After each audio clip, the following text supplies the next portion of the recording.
And we're back. I've got a massive smile on my face. What a good group of games. I've absolutely loved it. I'm in deep on it all. There's so many storylines. A lot we can cover, Bish. But I'll start off on the bets. We'll just recap last week's bets first. If you don't mind, Bish, I'll go through mine and show off for 2 minutes, and then we can. That's fine. Yeah, I was going to start with mine first because I did lose to it, and then finish on yours. All about you. Absolutely nailed it. Yeah, I turned up like the Dallas Cowboys this week and crumbled when it mattered. So yeah, none out of 3, unfortunately, which puts me just a half unit up this year. But on the other hand, Joe, it's Joe me the money. Save the day. I've come back. I've come back with a vengeance. Like I said, it's been a tough year, but I think it was my. We'll see. But I'm really passionate. I'm deep into these playoffs. I think there's so many good storylines now. There's so much action to happen. So I was deep in, and I did more research, and I just had a feeling. I got, obviously, with all betting, need a bit of luck. But yeah, 3 out of 3, and let's hope I can at least get 2 out of 3 this week. I had K. Dotton, my most researched one that I was saying at the time, K. Dotton over 23.5 receiving yards, over 2.5 receptions, and Fletcher Cox to record a sack. K. Dotton, yeah, I think the Philly defense at guarding tight ends, every stat suggested K. Dotton's going to get a lot of targets here. They've not been good at guarding the tight end all season long, and obviously Cade did well and got what we needed. Got slightly lucky with Fletcher Cox. Fletcher Cox. It was technically half a sack, I believe, but we take it. Bet365 give us the win. We don't look any further than that. We don't need to argue over that one. Pittsburgh Steelers and Buffalo over 35.5 and moneyline Buffalo. To say it was 1.81 on the units, I was quite happy with that one. Over 35 points. I think they expected a really tight game, but Steelers without TJ Watt, the defense is just not the same. He does what Myles Garrett does, but even more on the defense. He stops. He's the leader, and Buffalo just had the way really, and yeah, it was a quite easy bet, that one, and I'm surprised the odds were in my favour. And then the bet boost. Aaron Jones and Tony Pollard both did what they needed to do. Tony Pollard took till the 4th quarter to do it. I was messaging all you and Tag, absolutely nervous as anything, but he got it done. Aaron Jones didn't even think he was nearly done at half time, and then both got the touchdown. And yeah, so happy on that one. Good weekend overall. Earned a lot of money. That was 6-1. That bet boost. So I've had a 6-1, 17-4, and then like I said, the one steady one. So yeah, earned a decent amount of money this weekend, Bish. So let's keep the energy going. Let's get into the talking points of the weekend first, Bish. Before we look forward. What were some of the games you thought were crazy? Some of the storylines, some of the talking points. I don't even know where to start. I think probably the best matchup, or in terms of competitiveness, I'd say would definitely that Detroit LA Rams game. To be honest, I'm a bit disappointed in the Lions fans, if I'm honest. Booing Stafford, booing his family. I thought that were a bit.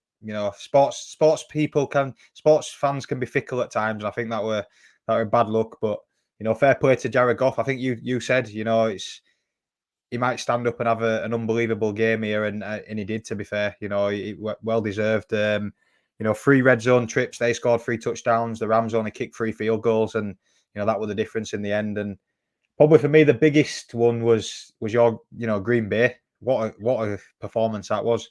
They scored on the opening drive, and it just like Dallas just didn't know what hit them. Just couldn't recover. 27-7 at half time. It was all over. So yeah, I think that was the biggest shock for me, if I'm honest. The best game for me, competitiveness, was the Detroit LA Rams, but the biggest one was the shock of the Packers. That young Packers team. Watch out, 49ers. I love Aaron Jones. I said it. I think I said it. Jair Alexander, who I mentioned in the show, stood up. One of the most underrated cornerbacks. He's been injured. I think he's gone from being a top 5 cornerback in the league. Everyone knows it to now. You just don't hear him mentioned in any conversation. He has been injured, but he's come healthy at the right time, and I think people forgot how good he was, and he definitely stood up. He definitely stood up in the game, got his interception, and played really well. Aaron Jones, what a leader, what a good person. We call him just a good bloke to have around your situation. He has his glasses on, he has a good time, and he's 29 years old and doing stuff that most running backs at that age can't really do. So, yeah, buzzing for Aaron Jones, buzzing for Jordan Love, who got a perfect QBR, got a perfect this. Every advanced stat was just saying how unbelievable he was. Yeah, phenomenal. No other words. And Cowboys pooped the bed again. So it's been announced today. Mike McCarthy's keeping his job. I can't believe it. It looks like Dak's going to be the scapegoat here from that news. I doubt both stay. I think we all said. I think we were saying on the chat to each other that we thought both would be gone. Well, Mike's staying, so I can't see Dak also staying. I think there needs to be change. But Bish, I'd love to. I was shocked that he stayed, to be honest, Mike McCarthy. I think the only reason he stays is because Jerry Jones doesn't want to relinquish any control. I think, if he brings a lot of talk, obviously Bill Belichick's available, Mike Vrabel's available, but I think Harbaugh's available. But I think those type of coaches will want to come in and have control. And I think that's, if I'm honest, I think Jerry Jones is the problem. He wants too much control and controlling things from the outside. Dak, yeah. My only problem with Dak is where do you go from Dak? We've talked about there's not that many, top tier quarterbacks in the league. Giants made a mistake, I believe, and paid Daniel Jones $40 million. He's not a £40 million player, but there is just, it's a case of supply and demand, which means these quarterbacks ultimately, you've got to pay them. So yeah, I think he stays. If I'm honest, it looks like obviously McCarthy stays. They're going to get one more run at it next year, and but if I'm honest, I can only see the same thing happening. Yeah, it's tough, innit? I just feel if it was me, Bish, I would keep Dak and I would have let Mike McCarthy go. I think Dak's done enough, as you said. There's not many good quarterbacks. He's had a great season other than the one game, and I know it doesn't count because the team's clocked off a bit, but he ended up actually having over 400 yards, did loads of others. I know it's it's all garbage time stats, isn't it? That I think Packers had all the starters in shades with Aaron Jones on the sideline. But he did, to be fair to him though, he did do enough to make the starters come back on and just make sure they saw it out again. So I respect he kept fighting. He just didn't give up. I like him as a quarterback. He might not be a Super Bowl winning one yet, but get the team around and get the right coach. I think Mike McCarthy, in his Green Bay Packer days, he won his Super Bowl. And I think the last couple of years of Packers football was awful. You'd watch it. It was uninspiring, other than Aaron Rodgers and Devontae Adams doing crazy things. The offense was stagnant. It just wasn't good to watch. And then he's gone to Dallas now, and it looks pretty similar. Other than Dak and CD having this great connection, there's not much else going on. You're not impressed by anything, and I think the other big talking point, quickly, Bish, Jalen Hurts and the Philadelphia Eagles. What was that? I think Nick Sirianni has to go. After making a Super Bowl, it's a tough thing to say, but you can see that they didn't give up on him, but they're certainly not on the same ball. They were blaming, at the time, they were blaming Jalen Hurts, and then they've reviewed the footage on Twitter and all these ones, and they've gone, no, the system that they're running is just from 1960s football. It's old, stagnant, not much going on, and there needs to be serious change. What do you do at Philly, Bish? I think like you said, it's night and day from the football they played last year to this year. And for me, it's the coordinators. It's a massive loss losing Jonathan Gannon on defense. The defense looks woeful, and then the offense hasn't clicked at all. And I think they've just let go of the offensive coordinator as well from this year. So things are going to change there. I'd keep Sirianni if I'm honest. I quite like him. He's very passionate. Maybe does some things that have backfired now. Like I think he called out the Chiefs fans when they won over there. But I think you like that passion, if I'm honest, in and around the locker room. But yeah, it's a tough place to play football. The fans are very forgiving there, so that's a tough job. They've got to come out and again start on fire and keep it up next year. Otherwise, yeah, it's going to be a tough one. Tough one there. Jason Kelsey's reportedly to be retiring. I think apart from Jason, I think they've got a lot of the team actually still contracted up for next year, so there might not be as much change as you'd expect with such a bad playoff run. But we'll see. There's always trades. There's always obviously the draft. There's always still loads can happen. But yeah, I think they'll go again with a pretty similar team. They'll have to find a centre that's even in the same realm as Kelsey, which will be very, very tough. So yeah, I think that were interesting. What a collapse! They call it the biggest collapse ever. I'd say the Pittsburgh one. I think people believed less in the Pittsburgh one a couple of years ago when they went 11 or 12 and 0.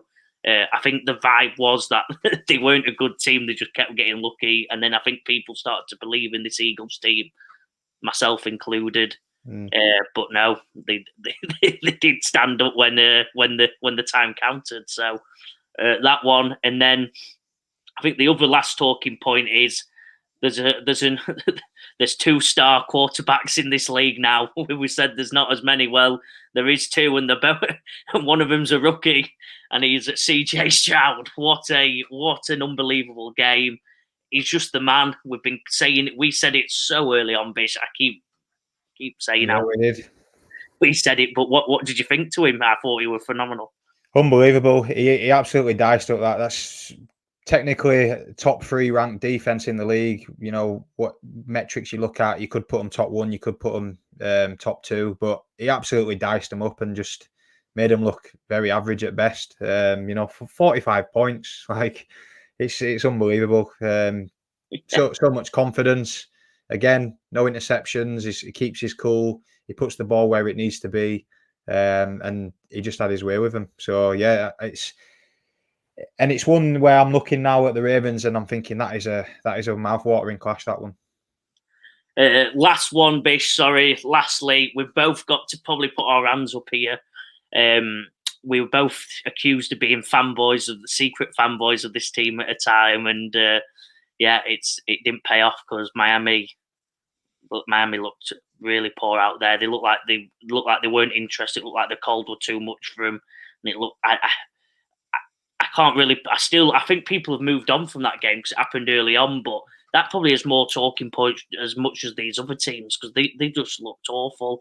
Tyreek had his one big play that probably saved his season respect. But other than that, Tua Tagovailoa, what do you do with him? There's another choice there, Bish, because I'm very mixed on Tua. I love him at times, and then I don't. If it's a simple one, he's a game manager clearly. But whether give me some help because I'm struggling. Yeah, it's it's that. I think that one were heart over head. That one, the amount of depleted injuries they had on defense, and Pacheco 24 carries. They just absolutely run them to bits. Tua, I think he gets an extension. I don't think it's going to be groundbreaking money, but I think he gets an extension, and he's one of those where I just think he's a system quarterback. He's not going to give you anything other than what Mike McDaniels cooks up. So he ain't going to extend plays. He's not going to scramble out of the pocket and hit someone down the sideline off a sort of improvised play. He's literally going to do what it says on the tin. Whatever the play is, he's going to do it to that. And I think it showed the last throw he made. He threw it into double coverage. I think he was aiming for Chase Claypool. Claypool were nowhere near it, but he just went through with the play anyway because that was the scripted play.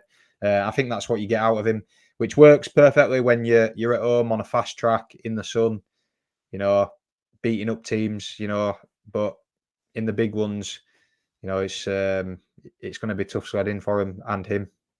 I just didn't like how they didn't. I think they've said with Miami, they they didn't make any changes, did they? They kept throwing the ball, they kept going for it. The rush, it's like they didn't give up on the rush, but they didn't use the running backs hardly as much as they should have. It was a cold game, and I think a bit of stubbornness there. I think we know in rugby league there's coaches that are stubborn on the way they want to play and aren't good at making adjustments. They know their style and they stick to it. Looked like McDaniels did that, and it's ended up costing them the year. You live or die by the sword, and he died by it, didn't he? And I just would have liked to have seen to match what Kansas City did and go, you know what, let's go rush for rush. We think we've got the better running backs.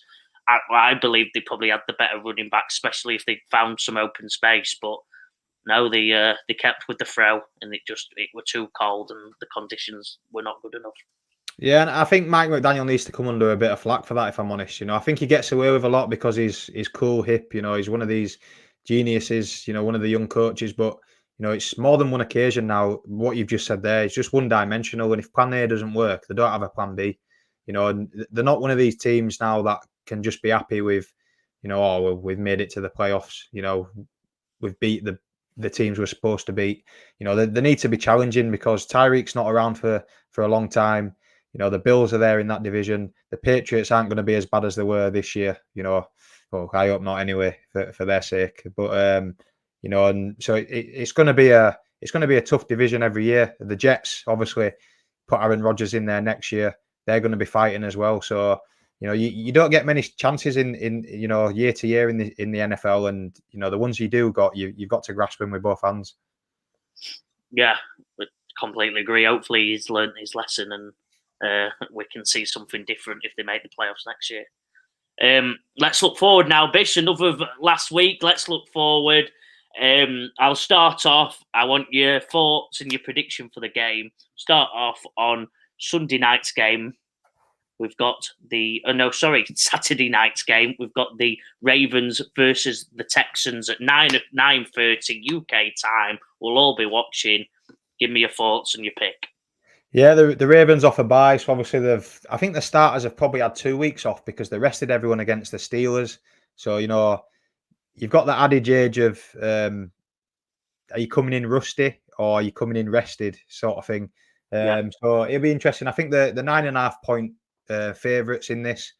So if anything, I'm leaning Ravens in terms of the win, but betting wise, I'm liking the Texans plus 9.5. If I'm honest, I think the ability CJ Stroud has can score points. Again, the Ravens defense, they're in that same mark as the Browns, top 1, 2, or 3, whichever metric you're looking at. But I think he can cause some problems. I think Marlon Humphreys, I think he was doubtful to play. The secondary's a bit banged up. So, I'm interested in seeing the Ravens, what they're like if they get behind. We know what they're like as in terms of front runners. They run the ball well. Lamar looks after the ball and they'll eat that clock out. So can CJ Stroud hit the front and cause them a few problems? It'd be a good game to watch. But yeah, I'd lean Ravens to come through it and make next week. Bish, I'm exactly the same as you. Something you said might actually come up in one of my best bets later, so I'll go too deep. But yeah, I'm with you. I think I think Ravens probably just have a bit too much in this one, but it's going to be a close game. I think that plus 9.5, as you'll find out, I'm all over it. I'm all over that one. I can't believe it's that thing. The Ravens' offense has been going well, but I think the Texans have got a good enough defense. They're great at stopping the run, actually. 1 or 2 best in the league at stopping the run for yardage. And then that offensive line of the Texans, as we saw against Myles Garrett, phenomenal. So I think CJ will have time, and CJ with time. I'm backing my man CJ after the last couple of weeks. I actually said the week before I'm not making the same mistake. I had the Colts them to come into the playoffs. I got that wrong, and last week I said I'm going with the Texans. I'm not making that mistake again. I'm all over CJ Stroud. He's the man. Whether he can beat the Texans is a tough ask, but I think it'll be close. Next one, Bish. Want your thoughts? My favourite, my favourite game of the weekend. I'm going to struggle to watch it because of the time, sadly. Yeah. But it's the 49ers v the Packers at 1:15. Who have you got, and what's your thoughts? This one is, so for me, the 49ers for me are hands down the best team left. They've had one blip against the Ravens where the Ravens, absolutely put them to the sword. I think Purdy 4 interceptions, a rare bad game. But, the Packers are dangerous. I wrote them off last week and they made me eat my words. And, this one, I can see it playing out one way with two ways. Sorry, the 49ers get in front and they control the game, or the Packers get in front like they did last week and they make the 49ers squirm a bit and have to really up the game. So again, it's a big line. I think it's 9.5 again, this line. So it's tempting. I'm gonna go with the 49ers to come through it though, because I just personally I think the 49ers are the best team left on the day. So I think they'll have enough to get the job done. But it will be a good battle. Aaron Jones is in hot form coming up against that 49ers defense. So it's a good matchup to have a look at. I'm with you. I don't know how the 49ers defense has just been incredible all year. It's great at stopping the run. It's going to be interesting to see how the Packers offense goes against them. They've not played against each other this year. I'm nervous for the Packers. like you said, I think Jordan was phenomenal. That the wide receivers all stand up and each one of them has a piece of the pie, which helps. But I think I don't know. The 49ers, I just don't know how they consistently do it against them. I think there will be a high scoring game, but I think the 49ers come out on top, and Christian McCaffrey is unstoppable against the mid of the pack Packers rush defense, which has been improving in the last couple of weeks. Did a good job last week. Yeah, but McCaffrey's another deal. A fit McCaffrey is just another world to anything else in the league. So it's going to be a long day. It's going to be a good game, but 49ers come top. Next one, Bish. Lions, Buccaneers. I know you've got a soft spot for the Lions, so I'm predicting myself that you're going to say the Lions here. But let's have a look. I've got a soft spot for Jared Goff and the Lions players. For the fans, I've got nothing for him after what they did to Stafford. So I mean, I am leaning Detroit, but I'd love to see Baker go there and get the result. There's been a bit of trash talk going on. CJ Gardner-Johnson sort of saying they're lacking a good quarterback over there in Tampa to help these wide receivers out. And to be fair, Baker had a pretty good one back. CJ Gardner-Johnson mentioned Russell Gage, and Russell Gage hasn't played a snap all year. He's been out injured, and Baker made it known that maybe CJ Gardner-Johnson hasn't been watching any tape this year. So I thought that were a pretty good one back at him. So yeah, again, I can see this being quite high scoring. Both pretty bad secondaries. Tampa can't run the ball. The Lions defend the rush really well. So I think they're both going to come out throwing here. So, but yeah, I think Detroit get it done at home. That is going to be. I used this word last week. A slobber knocker of a game. It's going to be a slobber knocker of the game. Like you said, both defend the run really well. Both have really good linebackers and defensive lines, but both secondary and safeties are the weaker links of the systems there. And so that means a lot of fun for wide receivers, and could be a couple of interceptions, a couple of big plays, and a couple of highlights all over the game. So exciting one. And then finishes off Bish, probably the rivalry that's been going on now for 4 or 5 years. The Josh Allen, Pat Mahomes, Bills v Chiefs. This is a game, Bish. This is a game, and who've you got? It's a good one, and like you said, it's been going on for a while. And given the age of those quarterbacks, you expect it to keep going for plenty more as well. So yeah, great matchup.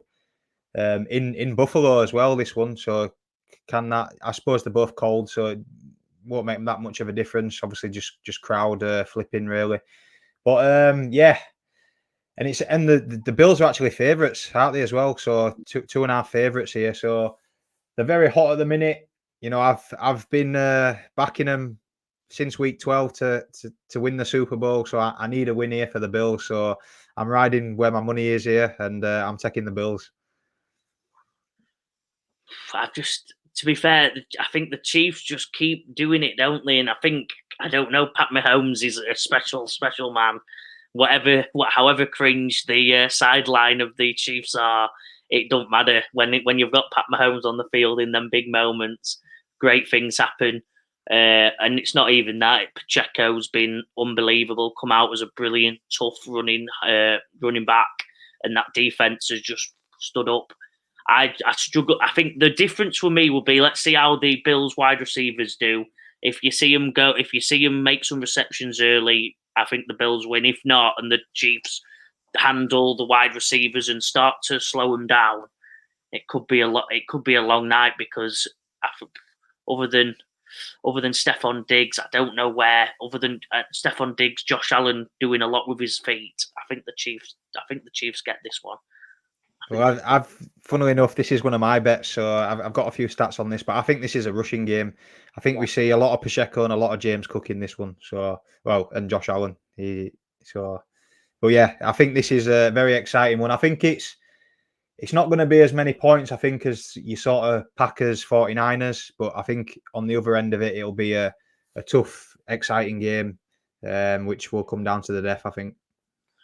Right, the moment we've all been waiting for, Bish. Let's get into the bets. It's redemption week for BJB, best bet Bish, BBB. Yeah. He's up on the season.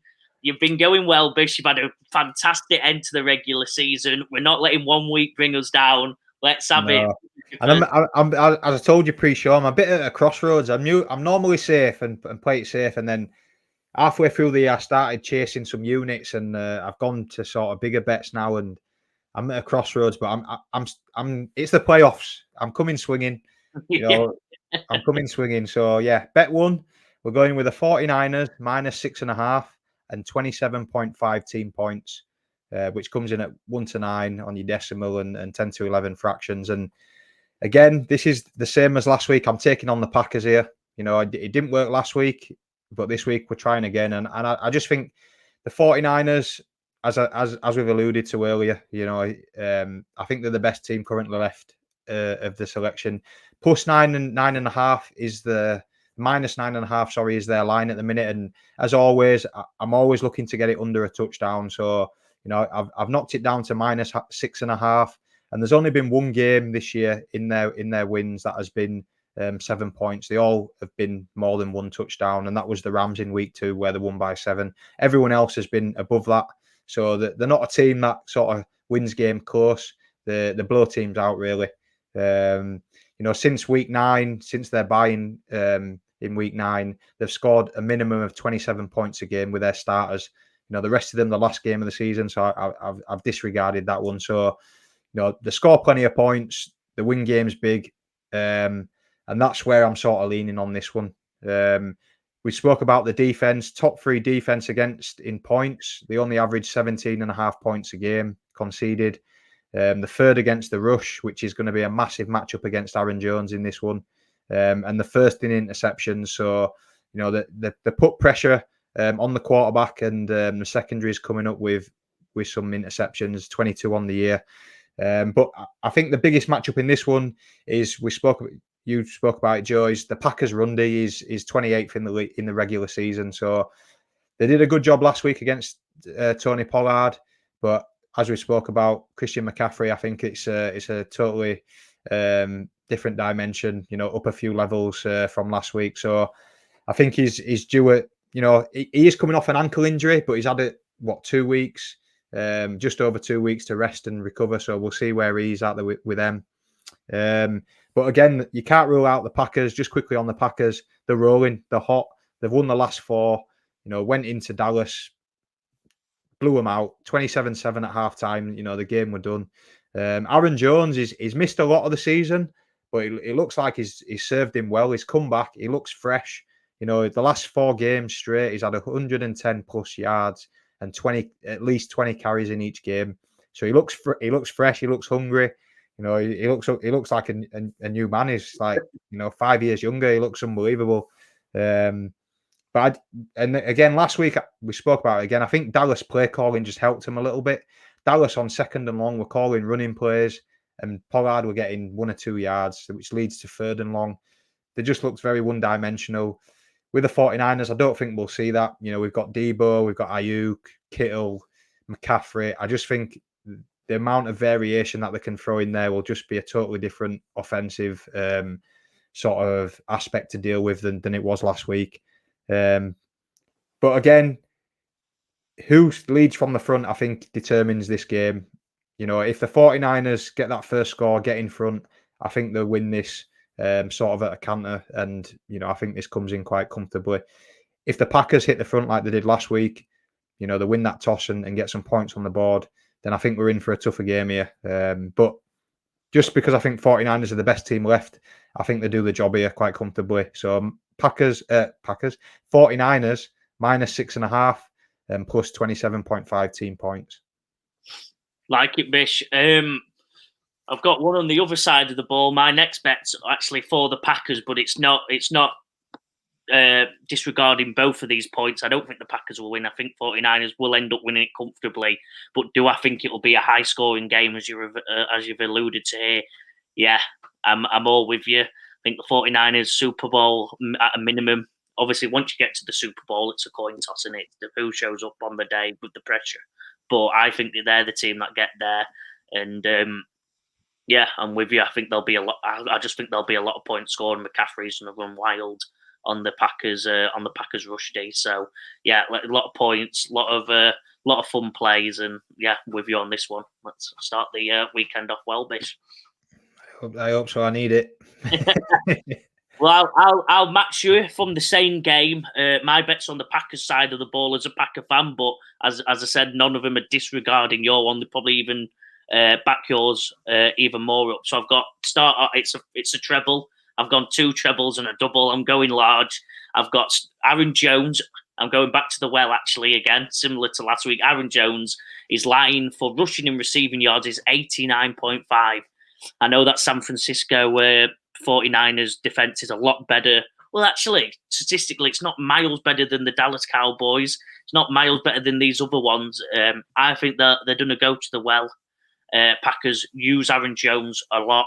He's played against the 49ers. He's played against Bosa. He's played against all these players lots of times. He'll know the way they play, the way they guard up, the way they match up. And I think another big game's incoming. He's had 4 games in a row now where his rushing yards alone have been far over this. He got 118 rushing yards in the game against Dallas. I can see he only got 1 reception against Dallas, but for 13 yards. I don't think you could find anyone tell me that he's not going to get 70 rushing yards. I think they're going to use him a lot. So 70 odd rushing yards, 1 or 2 receptions for 13-14. And I think we get over that mark pretty comfortably. I'm quite shocked it's that low after his last 4 games, even with the 49ers' great defense. Second part of the treble, Jordan Love over 1.5 passing touchdowns. We've seen how varied that wide receiver tight end room is at the Green Bay Packers. It's embarrassing, but there's some names I've never heard of come up, make a catch, and you're like, wow, it's that deep. There's that many people that can. The top wide receiver didn't have a single catch on the game. It's a crazy. They've got a crazy amount of offense, and Jordan Love's not afraid. He's got a bit of Pat Mahomes in him. He's not afraid to use every single person in that offense.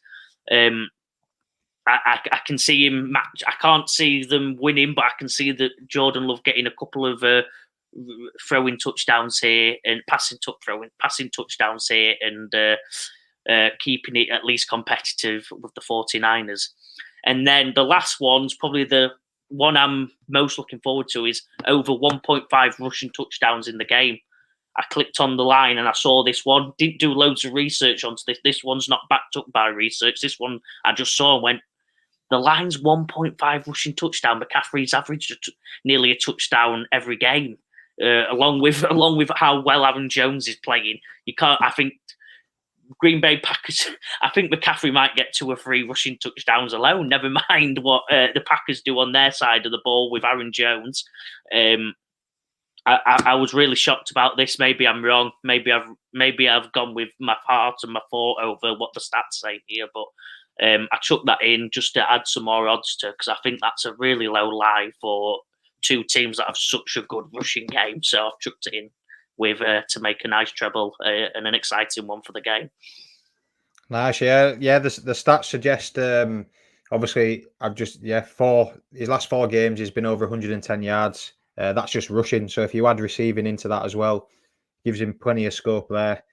Over 1 point, it is funny, like you said, the Packers. I was just looking at them this year for fantasy, and you can't really nail it down because they've got 4 or 5 wide receivers that could go off any week. So it's like, it's just pick your poison there, which again means potentially points, because you can't just guard one and shut him down because others will pop up. And I like the rushing line. You've talked up both McCaffrey and Jones, and I'll throw in Deebo Samuel as well. He gets in on some rushing plays as well. So there's plenty of options there. Pollard and Jones both scored last week in the Packers game, so 2 there, 1 either side. Yeah, I'm liking this. 7-2, very nice. Come on, Bish, we're at it again. The research, the passion's paying off, and I'm hoping that's an exciting one. And I like that because it keeps the game interesting when you're watching the highlights. Hopefully, you've not checked your bet and you can watch it all unfold, because there's a few dimensions to it, and it'll keep, probably with the time of the game, the highlights interesting. Sadly, I wish it was live and we could be watching it, but get the extended highlights on YouTube, and don't check your betting account until afterwards, and hopefully it comes in. Yeah, I'm gonna watch it live, so I'll wait till maybe 9 a.m. to put something in the group. I'll give you a chance to watch it. Oh, it's a Saturday night. I'll be staying up. Yeah. I've got to then. I can't not stay up. I'll be messaging you. You've matched me. You've challenged me there as a Packer fan. I'm staying up now, Mitch. I'll probably be a couple of beers in. We'll have some fun on the messages then, and I'll see you at 1:15 in the morning on Saturday. Let's have it. Take us through your second bet, Bish. Number 2 is Mike Evans over 69.5 receiving yards, along with David Montgomery anytime touchdown scorer, and that's 3.3 or 23-10 on the fractions. And these are just 2 singles that I really like. I'll play them both separately myself, and I'll obviously play them together as well in a double. So yeah, we'll start with Mike Evans. Mr. Reliable, 10 seasons now of 1K receiving yards, 1,248 on the regular season. He had a pretty quiet week last week, but that was all down to Joe's research. Otton was the man last week. He did have 7 targets, second to Otton, but he only had 3 catches. He dropped a deep ball touchdown. He dropped it at the 3-4 yard line, which I'm sure he'll be gutted about. But where I just think this comes in, both teams are very bad against the pass. The secondaries aren't very good. The Tampa don't run the ball. They're ranked 32nd in the regular season in terms of rushing yards per game. So it's going to be in Baker's hands, and he's going to be throwing the ball. And in a big playoff game, I think you go back to your main man, which is Mike Evans. In the previous matchup earlier on in the season of these 2 teams, he had 10 targets but only 4 catches for 49 yards. So he's getting plenty of volume. We just need him to stick, and it could come off one big home run. It's been pretty sketchy the last 4 games. He's covered in 2, but the last 2 he hasn't covered. But I think that's game script, if I'm honest. Last week we talked about Otton, 32-9 blowout, so he wasn't really needed. And then the other one was a 9-0 win against the Panthers. So, that was all defense there, and field goals. And then just going on to David Montgomery, and he's a player that I've been getting on all year, if I'm honest. I've been messaging my brother. We have a bit of banter about it. I think the only week that I bet on that hasn't come in is when Tag put him in a treble. So yeah, I gave Tag some stick for that as well. But yeah, he's the main man for them. They are a team that runs the ball first and plays off the play action. They're ranked 5th rushing the ball. Monty has 13 touchdowns in the regular season, and he scored last week as well. So I just think this is a good matchup. Tampa are very good against the run. They are a top 8 team against the run, but I just think he's going to get that volume anywhere near that goal line. He gets the ball, as shown all through the season. So I think it's a nice one to add in just to get those odds up there. So Mike Evans over 69.5 receiving yards, along with David Montgomery anytime touchdown scorer. Yeah, I think we've covered before how Detroit are really good at stopping the run. I think it's going to have to come from Mike Evans and Chris Godwin. I think that line's a bit, I was saying, a bit short actually with the game script and how it looks like it's going to go.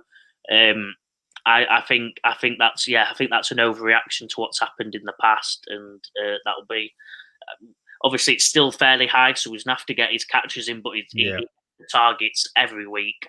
And like you said, he just has to hold on to the ball, which is he's had 1 or 2 drops last 2 weeks. I'm sure he'll be reeling and waiting to go at it. And Baker will be firing this one because it's going to be a shootout. And then Montgomery, I think it's a Montgomery game over a Gibbs game. Gibbs is that explosive runner, not as tough, hard nosed. I think they're going to be pounding it down, trying to slow down that Bucs offense a bit actually, and say, you know what, let's slow this game down, let's take some time off the clock here. And I think that's David Montgomery. It's going to be tough. They're really good at defending the run, so I think they're going to try tire the Bucs out as much as they can, and that's again David Montgomery running it hard and straight and as tough as possible, taking any zap out of that taking as much zap out of that defense as I think possibly can. Gibbs isn't the man to do that. Montgomery is, and hopefully he'll get a touchdown at the end of it because he is the goal line one. I don't think there's going to be no Gibbs 25-yard rushing touchdown like when Gibbs does get a touchdown. It's normally a good run, he escapes and he gets free. I don't think that's going to happen. I think if there is a touchdown, it's on the 5-yard line in the red zone, and Monty gets over the line with 1 or 2 yards. Yeah, that's what we're looking for. The only thing that'll absolutely kill me if he does the play action and finds Laporta. But no, from 5 yards out, I think Monty gets the ball and the pound it in. Brilliant. My next one, Bish, I'm doing a Bets 365 bet boost. I normally do my treble bet boost. I'm just doing a double. You mentioned it earlier. Oh, wow. Yeah. Yeah, it's actually brilliant. You've tailed it on for me fantastically because you said it's going to be a Pacheco James Cook game. I agree. I saw this one. Obviously, the bet boost. I don't pick each individual one myself. It's what's given to me by Bet365, and I just pick the 5 or 6, and I go through all of them. And this is the one that standing out to me: 4-1 for 2 touchdown for a double for them both to get a touchdown. As you said, every game script. I don't think anyone's predicting, especially with the cold weather, with how well Pacheco's done, with how well the rushing game of Buffalo has been. I can't see anything different. Pacheco and Cook, they're not massive touchdown scorers. That's the only thing that makes me slightly nervous. I'd rather have said both, like last week, receiving and rushing yards combined. But I'm taking this one, especially at 4-1. It's they're both gonna get plenty of use. Both gonna get plenty of usage. They're both gonna have loads of rushing yards, and I think it's gonna be interesting. And hopefully they both get on the end, and Josh Allen doesn't steal James Cook's rushing touchdown, which is always the worry. And Pat Mahomes as well. Pat Mahomes also does steal a lot of rushing touchdowns himself. Yeah, that's what I thought of for the James Cook, and actually this bet rolls nicely into my last one as well. But I think James Cook, I think he's a sneaky shout for a receiving touchdown, if I'm honest. So I think that adds another bow to his string there in terms of sort of nullifying that Josh Allen taking him out. So yeah, Pacheco is getting plenty of work. So yeah, it's like you said with touchdown scorers, it's a bit hard to predict, but rushing touchdowns in the playoffs, teams like to run the ball and get over the line that way. So it's a good shout for 2 leading backs against 2 teams that are generally mid-table against the run. So yeah, it's got a chance. I'll take it. 4-1. Yeah, I'm in. Bish, well, follows up with your bet in this game. That's got following nicely. I've got Isaiah Pacheco over 14.5 rush attempts, along with Josh Allen over 9.5 rush attempts, and that's coming in at 3-6 or 13-5 on the fractions. And similar mindset really of what we just said there, running the ball. Pacheco, the one bright spot of part of my bets last week, the one that came in easily. He had his line was at 15.5 last week. It's actually dropped one. It's dropped a carry to 14.5, and that's off him having 24 carries last week as well. So, that's an interesting one. But the Chiefs, they've sort of changed the way they play coming out of the bye. They've relied on him heavily since coming out of the bye. 4 out of 5 games, he's had 15 plus carries out of the bye, just because all the trouble they've had with receivers at the start of the year. And I think it suits them better, if I'm honest, coming into playoff football. And I think Rashee Rice has now been elevated to that number 1 wide receiver, which complements very well with, you got the Pacheco, sort of his hard-nosed running style, leading into the passing of Kelsey and Rice, gives the defense something to think about. But these two teams, they match up pretty well. I should have said this to start with, to be honest. They match up pretty well in terms of defense against passing the ball. There's not much in it at all. Defensively, again, points against, they're ranked 2nd and 4th. These are all in favour of the Chiefs, 2nd and 4th. In terms of passing yards against, they're ranked 4th and 7th. Pressures on the quarterback in terms of sacks, 2nd and 4th, 57 and 53 respectively. But the only biggest difference here is interceptions, and the Bills are all over the ball. 18 interceptions to the Chiefs 8. But as I talked about on your bet, against the run, they're both middle of the pack teams. So it actually works better to run the ball rather than throwing the ball in this game. And that's where I see the Chiefs going with Pacheco. And just the reason I picked up Josh Allen, I think they sort of looked after him beginning of the year. He didn't run that much, but then when it became do or die around week 12, all of a sudden his carries were up in games. You know, he's running the ball, he's putting his body on the line. And since week 12, he's had 9 plus carries in 4 out of 6 of his games. One of them includes the earlier game of the season that these two played, that the Bills won 2017, where he had 10 carries. So I picked his carries over his yardage, because his yardage is around 44 and a half, I think it was when I looked at it. But a lot of what they do now, their version of the Eagles tush push, is Josh Allen creeping to the left and just, you know, because he's a big body, just leaning over. So I think he's getting extra carries that way, but I think that just affects his yardage. So although he had 10 carries against the Chiefs last time, he only had 32 yards. So I think it's safer to go with the carries rather than the yardage here. So yeah, I'm all over the carries for both of these. So it'll be Isaiah Pacheco over 14.5 and Josh Allen over 9.5 rushing attempts on a game that I just see being run. Yeah, with you, obviously. My bet before, Bish. Yeah, completely with you. Let's hope they don't try both defy game script here and go against what seems to be the obvious thing that's going to happen. I see Allen definitely getting over, like you said. They keep making points, don't they, on the broadcast about this left angle. He gets his arm over Pacheco. That's such a low line for Pacheco. They've obviously gone through the stats and found something that we haven't, Vegas, but screw them. I think you're right, Bish. Yeah, it's about time I got one of them right. I'll take you through my final bet, Bish. We've got Nico Collins over 5.5 receptions, Baltimore Ravens under 3.5 sacks, and the Houston Texans plus 9.5 at 21-4. Let's have it. I've picked another treble out. I'm going large. Nico Collins over 5.5 receptions. I think, as you said, the one area CJ Stroud and the team are going to have to nail is this wide receiver. Nico Collins is going to have a great game. Whether he does or not, I think it's the question. The question whether they get blew out or not. I think Nico Collins will stand up. He's had a brilliant year. CJ Stroud, more importantly, his offensive line, really, really good. Obviously, he didn't get sacked last weekend. So I think that will give him time to wait for Nico Collins to get open. They don't have loads of other options. They've got the tight end, Dalton Schultz, but Ravens are really good. I should have got the exact number, actually, because I forgot it. I did have it, but I just know they're in the top 4 teams in the league at defending the tight end. They're brilliant at it. The one weakness is the wide receivers and the cornerbacks, but it's not a weakness. They're still in the top 10, but you've just got to hope if Texans have success, it's through Nico Collins and CJ Stroud. The Ravens, under 3.5 sacks. Well, they've averaged 3.5 sacks on the season, so I'm tempting fate here. It's exactly, they're on the line. Earlier on in the year, these teams did play. Week 1, I literally try not to take anything from the first 2 or 3 weeks of NFL because it's so the teams are so different. The things happen so much different than the end of the season.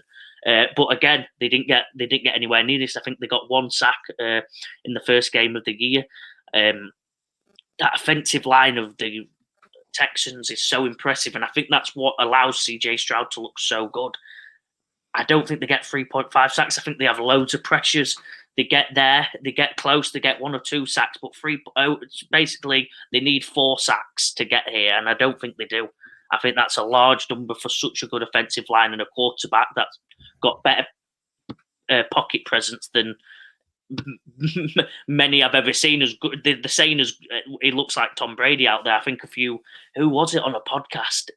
I watched it 1 or 2 days ago, and it was a cornerback saying, "I'm watching him, and CJ he looks like Tom Brady out there. He looks like he's making breeds, he's faking."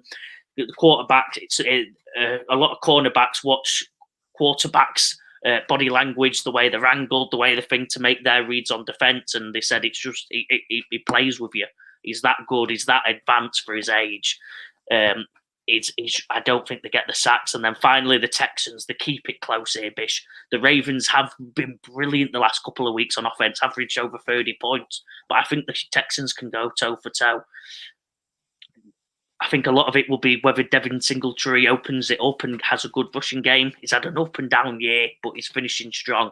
And I think Singletary gets open a few times, opens up them a bit of space for the wide receivers, and it's a close game. Plus 9.5 is ginormous. I think the Texans deserve more credit. They didn't come away with that many injuries at the weekend. They're still healthy, and they're as high as a kite. So yeah, let's have it. Let's have a big bet and a big win for the Texans this weekend. Yeah, I like it. You've said it. Nico Collins has stepped into that wide receiver 1 role, really well when Tank Dell went down. And it's going to be him or Schultz that get most of the receptions. I've talked up the plus 9.5. I like that. I think it's a big line against a team that can score some points in the Texans. And yeah, just the sacks. Baltimore, the best team on the year, 58 sacks on the year. So it's whether they can get hold of him. Like you said, he's very elusive. He's very confident. He seems a quarterback well ahead of his years in terms of his knowledge. So yeah, I'll be looking forward to that one. And Laramie Tunsil, his left tackle, has been doing a great job protecting him as well. So yeah, that'll be an interesting one. Yeah, let's have it. So yeah, loads of layers to that bet. I'm predicting a close game. Whether Ravens win or not is a different question. But yeah, let's have a good close game to finish off. I believe it's the last game. No, it's not the Bills Chiefs. The last. It's actually the first game. Starts us off. I had something in my head. I got the complete wrong end of it. It's the first game. Let's hope we start the playoff divisional round with a really interesting one. Bish, take us through tags, touchdowns. I'll let you. We'll have to change the name, aren't we? Yeah. I'll let you announce the divisional round special. It's tags, touchdown, quad. 4 games, 4 picks from tag, 1 from each game. We've got Zay Flowers of the Ravens. We've got Aaron Jones of the Packers. We've got Amon-Ra St. Brown of the Lions. And to finish us off, we've got Travis Kelce of the Chiefs. And that comes in at 26-1. So it's a great odds and some great selections. We've talked up Aaron Jones. We know Travis Kelce, how much reliable he is for the Chiefs. Amon-Ra is the man for Detroit, and he's everywhere getting those receptions. So let's hope he gets one in the end zone. And Zay Flowers, who seems to have stepped up, he's had a really good rookie year. Seems to be one of the favourite targets of Lamar. So yeah, I'm excited about this one. Yeah, Texans are, as I said, the best. Literally in the top 2 teams at defending the run for yardage. So I think to get the touchdown and get these big moments for Baltimore, it might have to come in the receiver room, which is a bit against the way it's been the last couple of years. Aaron Jones backs us up. Amon-Ra, you covered it brilliantly, Bish. Lions Buccaneers going to be a shootout, so that suits Amon-Ra. And then T. Kelce. Let's hope he stands up and shows people Taylor Swift's not taking up Paulie's energy. I like it. Right. Shall we have the quick recap for the? We need the the social media bite. So quick recap. Let's recap it. Bish, take us through yours. So I'm going to go with my 4 picks for the games. I've got the Ravens, I've got the 49ers, I've got the Lions, and I've got the Bills. I have got the Ravens. I don't want to say. I'm going to go the Houston Texans. CJ Stroud does it again. Lamar's not a playoff player. That's a bit harsh against him, but I'm for the storyline. I'm going CJ Stroud. I said I won't go against him again, and I'm not going against my word. CJ Stroud pulls off a big win against the Ravens. 49ers beat the Packers, however much it hurts me. Lions beat Buccaneers, and the Chiefs beat the Bills. So we've got a few differences there. Nice. And then, Bish, take us through your bets again quickly. My best bets, I've got the 49ers minus 6.5 plus 27.5 team points. Bet 2 is Mike Evans over 69.5 receiving yards, along with David Montgomery anytime touchdown. And I've got my third bet is Isaiah Pacheco over 14.5 rush attempts, along with Josh Allen over 9.5 rush attempts. And I'll take you through mine quickly. I'll just go in order. I've got my Bet365 Bet Boost. It's a double this week. I've got Isaiah Pacheco and James Cook to both get a touchdown in the Bills Chiefs game. I've got Aaron Jones. I've got 2 trebles to go at you. I've got Aaron Jones over 89.5 rushing and receiving yards, going back to the well, what got me a big win last week. Jordan Love to get 2 or more passing touchdowns. And then in the game, San Francisco versus Green Bay, I've got them being over 1.5 rushing touchdowns. I think McCaffrey hits that line alone. Really shocking. Really shocked that the rushing attempts are that low. And then my final treble that I've created is in the Texans v Ravens game. Nico Collins over 5.5 receptions. The Ravens it's under 3.5 sacks, which is around their average on the year. So I think they're just under with how good the offensive line is for Texans. And the Texans keep it close, possibly win. I've said win, might be regretting having such a big comment on it. But I think Texans keep this one close, and CJ stands up again. And whether they win or not, I think the plus 9.5 is too much disrespect to the man, the future legend, future multi-time MVP, CJ Stroud. I like it. Take us through the final one, Bish. Tags touchdown quad. Tags touchdown quad. There it is. It's Zay Flowers of the Ravens, Aaron Jones of the Packers, Amon-Ra St. Brown of the Lions, and Travis Kelce of the Chiefs, coming in at 26-1 there. Come on, Bish. It's going to be what a divisional round it's going to be. I think all the games are going to be interesting. It won't be like last week where there's blowouts. I think there's going to be topsy-turvy. That's the worst line ever. There's going to be ups and downs throughout all the games. Give us your final thoughts, pal. I'm looking forward to it. You know, it's a divisional round. Generally, great matchups. Some great teams playing. A lot on the line. Looking forward to it. Please subscribe, like. Any bets that you've got, anything you think we're way off on, put them in the comments. Let's get amongst it. But Joe's hot right now. Joey's hot, business end of the year. Let's go, Joe. We're going for a full sweep in the playoffs. Come on, Mish. 6. The dreaded, the elusive 7 out of 7 this weekend. Let's have it and let's make a load of money. See you at the weekend. Yeah.